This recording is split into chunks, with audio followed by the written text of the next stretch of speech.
안녕하세요. 반갑습니다. 여러분의 한국사를 담당하는 아이의 문구쌤 허한규입니다. 이번 시간에는 1592년 임진왜란을 시작으로 정유재란, 정묘호란, 병자호란 이 양란을 거쳤잖아요. 조선은 그 사건 이후로 굉장히 많은 것들이 변합니다. 그래서 오늘은 행정체제, 군대, 수치제도의 변화에 대해서 간략하게 한번 살펴보고자 합니다. 말은 간략이라 해놓고 뒤에 필기는 굉장히 많은데 교과서에 나와 있는 것만으로는 설명이 좀 부족하더라고요. 그래서 제가 역사는 최태성 하시는 최태성 선생님과 역사 길잡이 최재원 선생님의 필기를 많이 참고하여서 여러분들 앞에 선보입니다. 자, 그러면 저와 함께 한국사 공부 시작해 볼게요. 한국사는 아이의 문구쌤. 조선 전기 16세기쯤에 비변사라고 하는 군사회의기구가 생깁니다. 조선의 외교 정책은 4대 교린, 명나라에는 4대하고 또 일본과 여진족에는 교린하는 정책이었었거든요. 근데 여진족과 일본을 회유하면서 동시에 그들이 정해진 선을 넘는다 하면은 강경하게 대응을 했습니다. 그런데 중종 때 부산포, 제포, 연포에서 살고 있었던 일본인들이 조선의 제한적인 무역 정책에 불만을 품고 크게 란을 일으킵니다. 그게 바로 삼포외란입니다. 이 란이 워낙에 컸기 때문에 조정에서 급히 임시로 군사회의기구를 만든 게 바로 비변사입니다. 그리고 중종 다음에 아들이었던 인종, 그가 일찍 죽고 배다른 동생이었던 명종이 왕에 오르고 나서는 좀 더 일본인들이 간이 배 밖으로 튀어나왔었나 봐요. 아주 크게 을묘외변을 일으킵니다. 이때 비변사는 상설기구화 되는 거죠. 그동안은 전쟁이 200년 정도 없었으니까 많은 것들이 해이해지고 무너졌었겠죠. 그거를 같이 감안하시면 좋을 듯 하네요. 자, 그 다음에 성종 때 제야에서 서원과 향약으로 향촌을 통제했었던 사림들이 사원부, 사관원, 홍문관 이 3사 등을 통해서 중앙전개로 오게 되고 훈구랑 대립하였다. 그러면서 입었던 사화가 모, 갑자, 기묘, 을사 이 4가지 사화였다. 배우셨을 텐데요.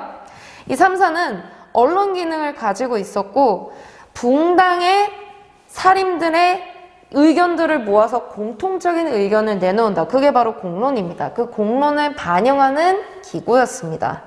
자, 그 다음에 우리가 이조전랑에 대해서 들어봤었잖아요. 이거를 조금 제가 더 자세하게 말씀드리도록 하겠습니다. 이 전랑직 때문에 사림 안에서 동인과 서인으로 나뉘게 되거든요.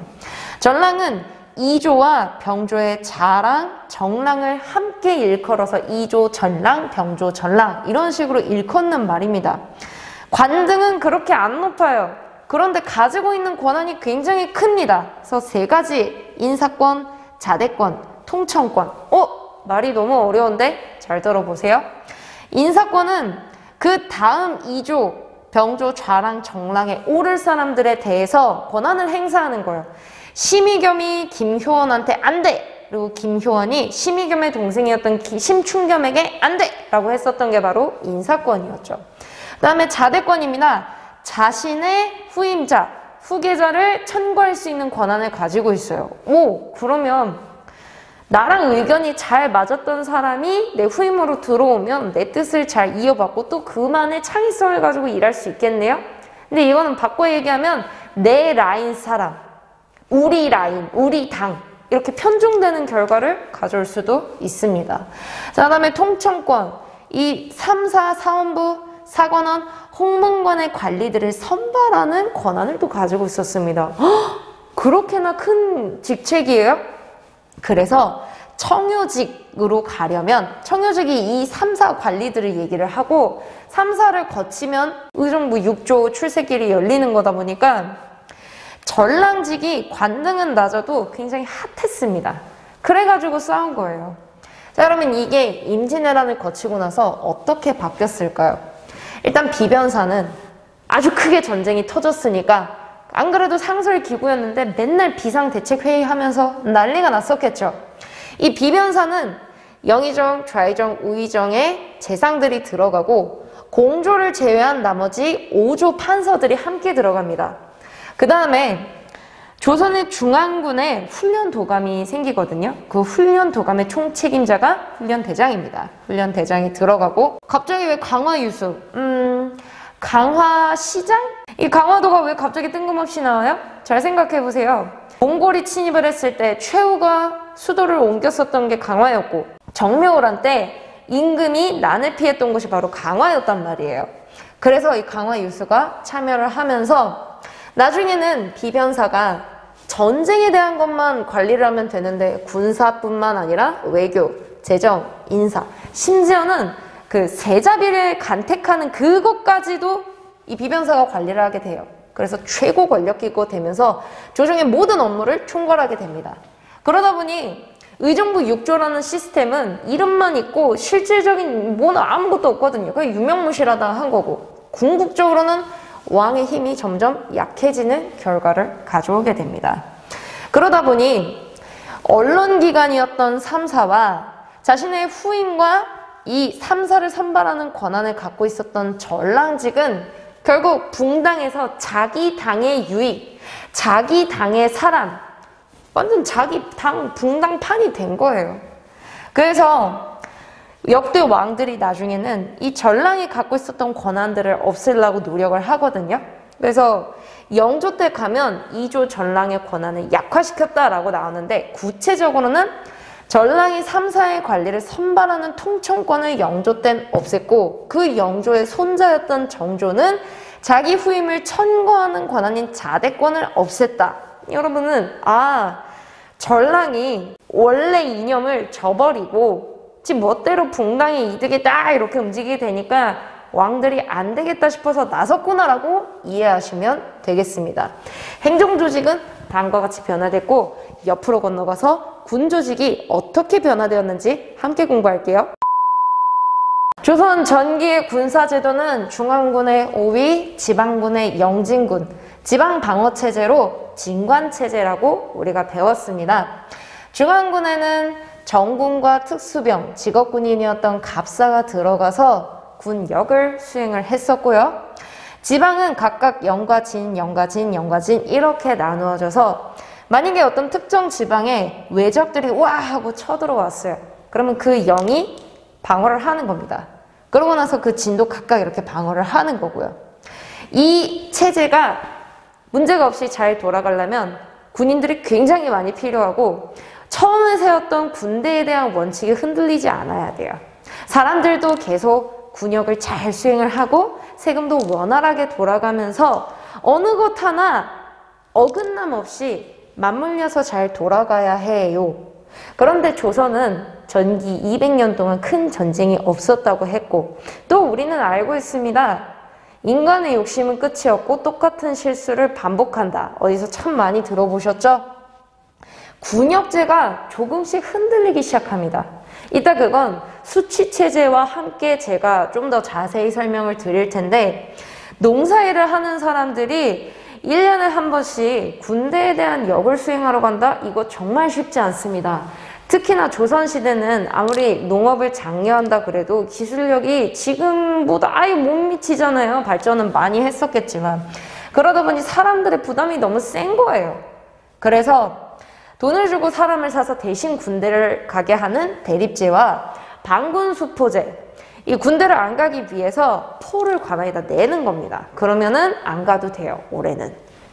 이런 대립과 수포제가 성행을 하게 되니까 조선 초기에 세웠던 군사제도 시스템이 아래에서부터 이렇게 와 하고 흔들리기 시작을 하는 거예요. 그러다가 1592년 일본이 빡 하고 쳐들어왔습니다. 도요토미 히데요시가 그 국내 안에 있었던 무사들의 불만을 해외로 빡 하고 돌린 거죠. 그래서 놀랐었던 조선의 지방에서는 급히 재승방략 체제로 바꿉니다. 이 재승방략 체제는 외적이 이렇게 들어왔어요. 그러면 모든 지방군들이 한 곳에 딱 모여가지고 방어를 하는 겁니다. 절대 이 선을 못 넘어가게 하라! 그게 바로 재승방략 체제이고 중앙에서 장수가 와서 그거를 총괄로 지휘를 하는 거예요. 그런데 이것 때문에 임진왜란 초기 우리나라 조선 군대가 아주 크게 패배하는 원인이 되었습니다. 여기가 운이 좋아서 잘 막아내면 너무 좋아요. 그런데 뚫리면 어떡할 거야? 조선은 그리고 전쟁 준비가 전혀 안 돼 있었어요. 일본은 칼을 갈고 창을 갈고 식량을 쌓으면서 조선을 침략하기 엄청 준비를 했었던 거죠. 그러다 보니 뒤가 없어요. 배수진이라고 그러죠. 그 충주 전투에서 신림이 썼던 방법이 바로 이건데, 만약에 중앙에서 또 장수가 길이 막혀서 못 와요. 그러면 우리 지휘책이 없는데 어떡해 이러다가 다 큰일 나는 거죠. 그래서 결국은 이 제승방략 체제가 아주 크게 실패를 하게 되면서 다시 진관체제로 돌아오게 됩니다. 임진왜란 이후에 1592년부터 이 오위체제가 오군영으로 바뀌어요. 5개의 부대가 새로 생깁니다. 이제 좀 그림이 복잡하죠?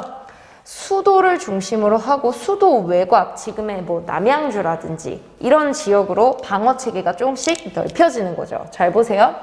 중앙에는 선조 때 세운 훈련도감이 있습니다. 이 훈련도감의 군인들은 총 3개의 분야로 나뉘는데, 총을 썼던 포수, 활을 썼던 사수, 그리고 창과 칼을 썼던 살수. 참고로 우리 조상님들은 중국에서 옛날부터 동이족이라 불렀잖아요. 동쪽에 활을 잘 쏘는 오랑캐라고 불렸었잖아요. 우리 조상님들은 옛날부터 스나이퍼 기질이 있으셨고, 임진왜란 때는 조총이라는 그 무기가 포르투갈 상인들을 통해 일본에 들어오기 시작합니다. 다만 조선도 이 조총의 존재를 알고 있었어요. 근데 이게 한 번 장전을 하는 데만 시간이 되게 오래 걸리고 무겁고 낯선 거야. 그래서 그걸 가지고 안 해요, 연구를. 하지만 일본에서는 도요토미 히데요시의 주군이었던 오다 노부나가가 마초적이고 폭력적이고 그 욱하는 성향이 있었지만 군사적인 지략 면에서는 굉장히 천재였다고 그래요. 그래서 이 사람이 딱 3개의 열로 나누어서 한쪽에서 빵 하고 쏘면 바로 앉아서 장전하고, 또 가운데에서 빵 하고 쏘고 장전하고, 뒤에서 빵 하고 쏘고 장전하고, 앉으면 그 앞에서 다시 연달아서 3발이 빵빵빵 이렇게 쏘아지는 거겠죠? 굉장히 전략을 잘 짰습니다. 역사에서는 만약이라는 게 없지만 참 아쉬운 일이에요. 그래서 조선 후기 오군영의 훈련도감에서는 이때부터 포수를 양성을 하기 시작하고, 특이한 게 이 훈련도감의 삼수병들은 모병제예요. 징병제가 아니에요. 자, 급료를 받는 삼수병이니까 쌀로 받았거든요. 삼수미라고 하는 급료를 받는 상비군 성격의 직업군인이 등장을 하기 시작합니다. 내가 그동안은 남자로서 내 노동력을 국가의 세금으로 바쳤는데 이제는 그 일한 대가를 받으니까 얼마나 신이 나겠어요. 얼마나 열심히 일하겠어요. 그래서 훈련도감은 이렇게 생겼고요. 또 총용청, 어영청, 수어청은 병자호란을 겪으면서 인조 때 만들어졌고, 마지막에 생긴 게 숙종 때 금이영입니다. 여러분들은 훈련도감과 총용청, 어영청, 수어청, 금이영이 이렇게 있었구나라고만 이해하시면 돼요. 총용청, 제가 잘못 썼네요. 자, 그 다음에 지방에서는 제승방략 체제에서 소국은 체제로 다시 재편됩니다.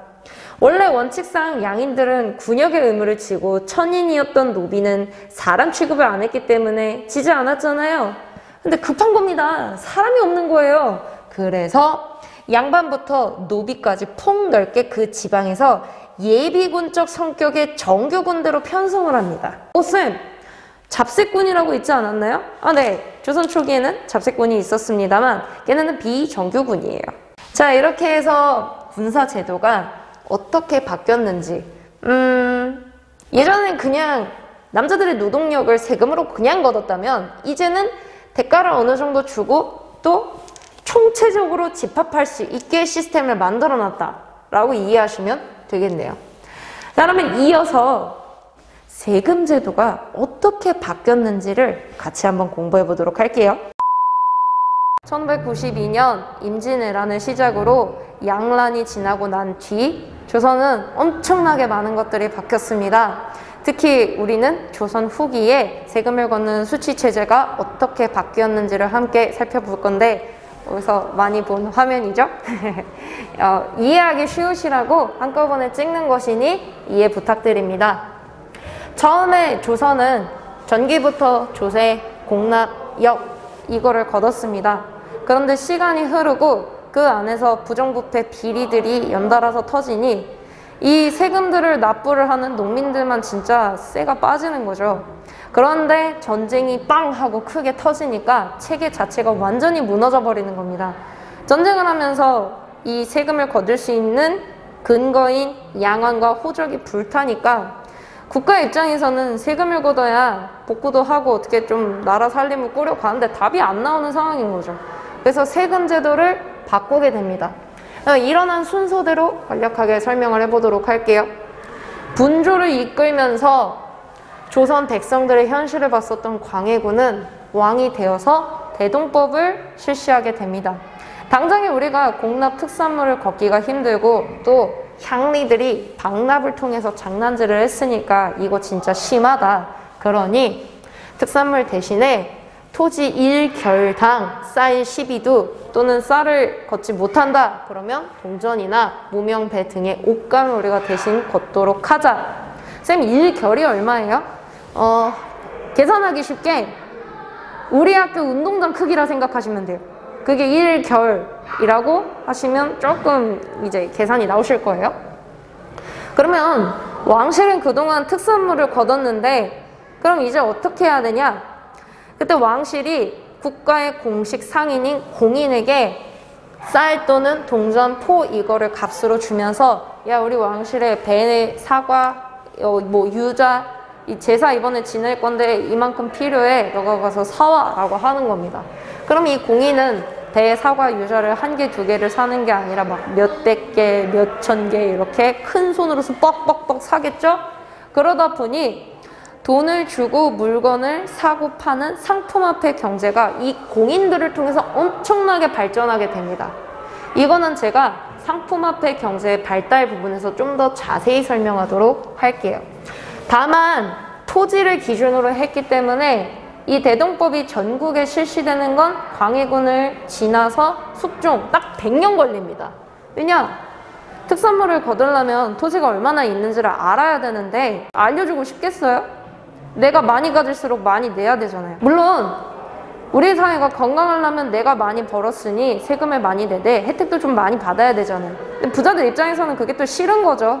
또 여러 가지 이야기할 것들이 참 많지만 이 대동법이 실시되는 데만 100년이 걸렸다. 그래서 우리가 좀 생각해 봐야 될 점들이 많습니다.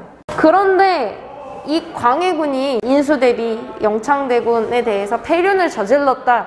그리고 또 중립외교를 하면서 은혜를 원수로 갚은 저 사람을 왕으로 더 이상 섬길 수가 없다. 그러면서 일어났었던 게 바로 인조반정입니다. 사람들 입장에서는 이 광해군이 얼마나 미웠겠어요.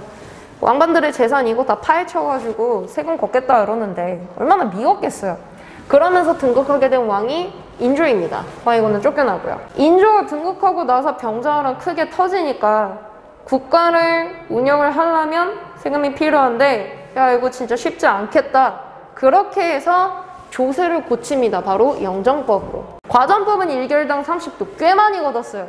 그리고 공법에서는 가장 비옥도가 떨어지고 흉년이었을 때에 그 땅에서는 최하 4도, 가장 괜찮은 땅에서는 1결당 20도 걷어라. 4에서 20도.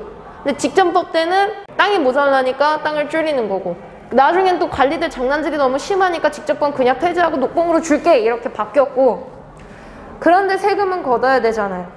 그래서 인조 때에는 1결당 풍흉에 상관없이 딱 4도만 걷는다. 최하만 걷는다. 그러면 원래 4도 내던 사람들은 더 이상 오르지 않으니까 좋고 원래 20도 내던 사람들은 오 완전 좋아 이러면서 낼 수 있게 되는 거죠. 쌤 근데 4도만 걷어도 국가가 돌아가요? 아 네. 일단 조선 전기보다는 후기가 경제력이라든지 생산력이라든지 농사를 짓는 기술이 훨씬 더 발달을 했으니까 감당할 수 있었던 수준이에요. 그래서 처음에는 땅 주인들의 부담이 줄어들었죠. 그냥 1결당 4도 최하만 딱 적용을 하면 되잖아요. 다만 이 지주들이 그것도 내기가 싫은 겁니다. 그래서 자기가 땅을 빌려준 그 도장농들한테 각종 부가세들을 부과시키는 거예요. 장난 아니죠. 그리고 이것만 줄였지 나머지들은 사실 안 줄였어요. 그래서 소장농들의 부담이 나중에는 좀 늘어나게 됩니다. 그런 부작용도 있어요. 근데 어쨌든 여러분들이 보셔야 될 거는 세금을 걷는 기준이 집이 아니라 요 토지로 바뀌었다. 영조의 균역법도 볼까요? 군역이 요역화가 되면서 이 백성들이 힘들어하고 이탈을 하게 되니까 결국 나중에 국가에서조차도 야 1년에 옷감 2필만 내라. 그래서 군적 수포제로 합법적으로 만들어버리죠. 그런데 이게 군역이 너무 백성들한테 가혹한 겁니다. 그래서 영조 때는 이거를 한 필로 줄여줘요. 1년에 한 필로 이 군대에 대한 세금을 우리가 걷겠다. 그게 바로 영조의 균역법입니다. 그러면 하나의 한 필, 되게 적어 보이지만 국가 전체를 놓고 보면 진짜 반절이 빡 하고 없어지는 거예요. 그럼 이 부족한 거를 어떻게 채우느냐? 3가지 방법이 있습니다. 농민들의 부족한 거를 어민들한테 메꾸는 거예요. 이제 난리가 난 거죠. 자, 어장세, 그리고 염전에 대한 소금세, 그리고 배에 대한 선박세는 원래 왕실세였는데 이거를 정부 재정으로 돌리니까 폭탄 돌리가 이렇게 해서 온 거예요. 일단 메꿔야 되니까. 그 다음에 2번째, 임진왜란, 정유재란, 정묘호란, 병정호란 이후로 그래도 농업기술이 발달을 하면서 부자가 된 상민들이 등장을 해요. 근데 그 사람들이 원하는 건 돈뿐만 아니라 권력이야. 그리고 양반은 우리가 전 시간에 배웠지만 이 국역에 대한 면제특권이 있었기 때문에 양반이 되고 싶어요. 근데 내가 합법적으로 양반이 될 수 있는 방법은 나중에 제 설명을 드리겠지만 국가 입장에서도 돈이 필요하니까 부자가 된 상민들에게 선무군관이라고 하는 명예직을 주고 그걸 대가로 옷감과 세금을 걷어가는 겁니다. 그게 선무군관포예요. 진짜 양반은 아니지만 네가 양반 행세를 할 수 있게 우리가 인정해줄게. 대신에 뭐니 해도 뭐니가 최고겠지? 옷감을 걷어가는 겁니다. 그 다음에 수수료 부과로 1결당 2두의 결작을 걷어갑니다. 자, 이런 것들을 지주 입장에선 내기 싫었겠죠. 그래서 자기가 땅을 빌려준 소장농들한테 부과를 해버리는 겁니다. 자, 어쨌든 부작용들도 많고 나중에는 이것들이 다 무너져가지고 최종적 끝판왕으로 나오게 되는 게 바로 삼정의 문란입니다. 흥선대원군 시기에 개혁은 이 삼정의 문란을 어떻게 하면 우리가 고치느냐, 이것 때문에 나중에 인술농민 봉기 또는 홍경래의 난 엄청 크게 일어나거든요. 다만 우리가 여기서 중요하게 봐야 될 거는 세금을 그동안은 집을 기준으로 해서 많이 걷었었는데 이제는 이게 일원화가 되었다. 토지를 기준으로 하게 되었다. 그리고 세금을 화폐로 걷게 되었다. 엥? 쌤, 화폐로 원래 세금 걷는 거 아니었어요? 저번 시간에 배웠지만 조선은 화폐가 있었음에도 불구하고 이게 제대로 유통되지 않았어요. 믿을 수가 없잖아. 당장 눈에 보이는 쌀, 옷감 이게 훨씬 더 좋지. 이따만한 게 이게 뭐가 뭐 신용이 있다고.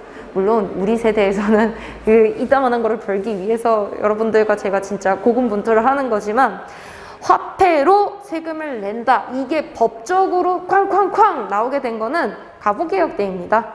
이거는 그냥 국가가 허용을 해준 거지 법제화로 꽝꽝꽝 한 거는 아직 시작은 아니에요. 자, 이렇게 해서 여러분은 저랑 함께 조선 후기 양란을 거치고 나서 정치제도, 군사제도, 세금제도가 어떻게 바뀌었는지를 함께 보셨습니다. 쉽지 않았을 텐데, 그리고 또 화면이 바뀌어서 좀 당황스러우셨을 텐데 잘 따라와줘서 정말 고마워요. 다음 시간에는 조선 후기 조정이 어떻게 흐름이 가는지, 붕당, 예송, 환국, 일당전제, 탕평 이 흐름들을 함께 공부해보자 합니다. 어렵지만 저를 따라오시면 그래도 이해하기 쉬우실 거예요. 고맙습니다, 여러분. 한국사는 아이의 문구쌤.